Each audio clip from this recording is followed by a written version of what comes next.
I can't go tonight. I'm a student. Students aren't allowed tonight. Oh, I think they'll make an exception for you, promise. I'm not in uniform. Melody, would you stop making excuses? Now, get a move on. Come on. Eddie, did I leave my bag in there? Spring awakening? More like spring in a coma, if you ask me. I'd be surprised if anybody got past page 3 without dropping off from boredom. Oh, who does she think she is, acting so high and mighty? I'm entitled to my opinion. Love, look, let it go. Look, I think Morag's got something up her sleeve for tonight, so she's probably just a little bit on edge. Well, whatever it is, it better be cooked. And what's up with you? What do you mean? Oh, come off it. You and Jazz.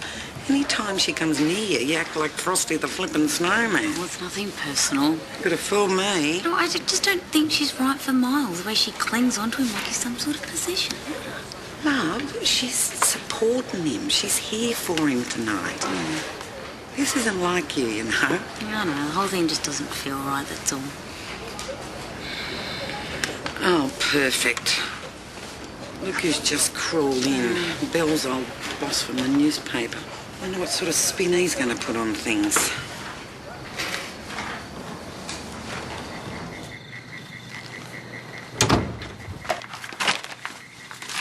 What's up with you? The meeting should have started by now and Melody's still not here. Maybe something's wrong. I should give her a call. Yeah, and if her parents answer, then there'll be trouble. It's not that late yet, but it's sweet that you're worried. You're funny. There you are. Apologies, everyone, for the slight delay. I'm sure Mrs. Jones isn't too far away. Sorry, but we all agreed that no students were to be involved tonight. Oh, yes, I know, but I need Melody for my presentation. What do you mean? Oh, don't worry, darling, just take a seat.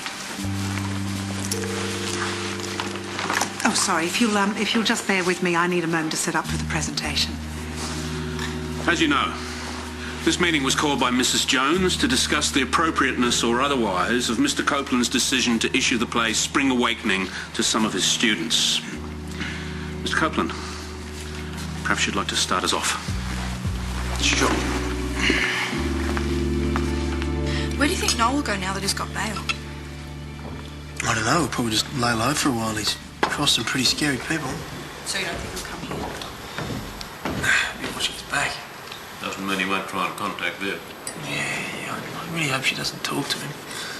He's got this weird power over her, you know. I'm just worried he's going to talk her into going away with him again.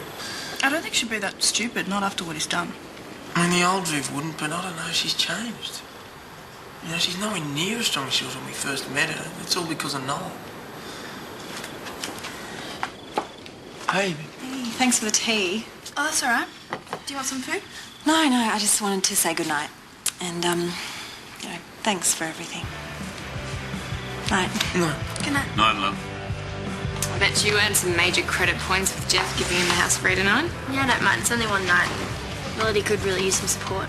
You don't actually think her mum's going to win, do you? I mean, Lee's freaking out like the den might get closed down, but it was just a kiss. Mrs. Jones doesn't see it like that. Yeah, but it's just her opinion. I don't see why everyone's so worried. You haven't met Mrs. Jones, have you?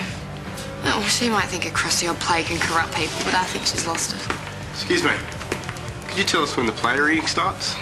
Play reading? You know, Spring Awakening? It's to show solidarity from Mr. Copeland. Right. Look, I haven't heard about any play reading. I think there's been a mistake. No, there hasn't. Sorry, probably should have asked permission first, but you know how it is. You don't mind though, do you? Well, you want to do a reading of the play here? Oh, it's not like the play's illegal or anything. These kids have a right to hear it. Well, you believe in free speech, don't you? Yeah, of course I do. Cool, because this way we can really get our point across to the school. How many kids are you planning on inviting? Couldn't tell you. That's a problem with viral text messages. Could be hundreds. Hundreds?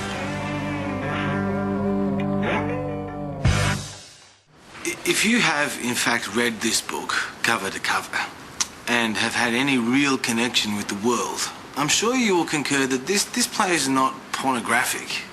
It's not even inappropriate. It is a piece of literature that reflects its era, and it is very much relevant today. So I think we should just move on from this debate and get on to more important matters, such as educating our children. Your children. Yes. Thank you, Mr. Copeland. Now, Mrs. Jones, would you like to put your case forward?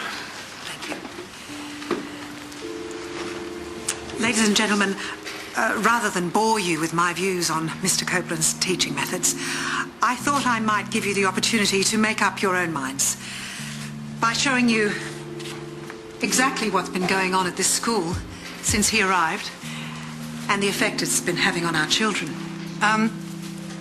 Excuse me, Mrs. Jones, would you mind telling us how you came to be in possession of these photos? Well, I took them myself. And as you'll see, there are many, many more. I assume then you did have authorization to take these pictures. Miss Bellingham, last time I checked, this was a free country, so I can take whatever photos I choose. No. Well, you see, I'm sorry, you're wrong there. The courts would not agree with you. It is, in fact, illegal to enter school grounds and take photographs of children without consent. Mr. Bartlett, did you condone this invasion of privacy? No, of course not. Mrs. Jones, you'll have to make do without the presentation. But no. This is vital. How else can I put my case? Oh, come on now. All you've shown us so far is a total disregard of the law.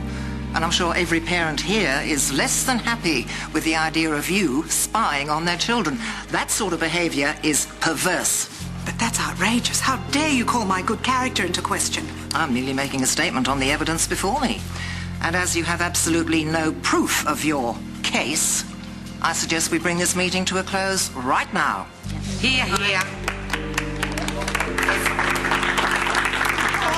right, thank you. Even without the photos, I have more than enough proof of the corrupting influence of Mr. Copeland. Melody, could you come up here, please? If only that Latin exercise didn't have to be in tomorrow. Moritz responds, "We can't think of anything without homework getting in the way." Otto decides he's going home. Well, the cops haven't read it yet. As does Robert. Who is this guy, anyway? Looks familiar. I think he used to go to Sun Bay High. Who wonders, why do we exist? Somehow I don't think the other kids share his passion for free speech.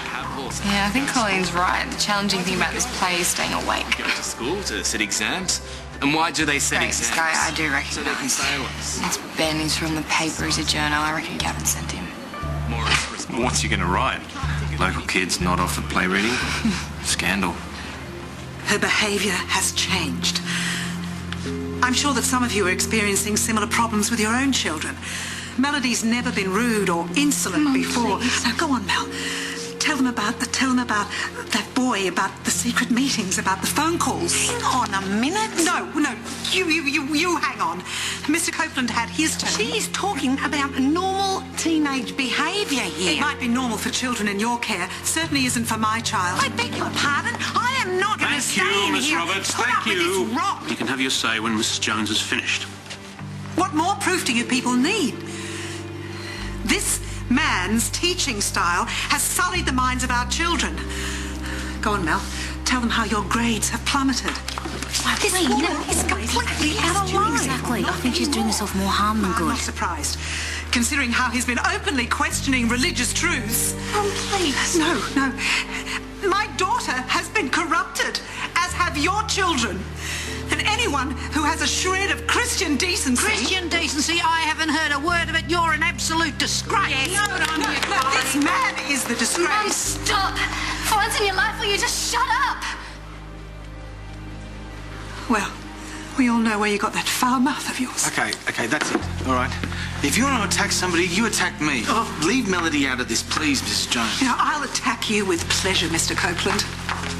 I remember when you first came to this town, nothing more than a filthy tramp. Well, you came from the streets and you belong on the streets.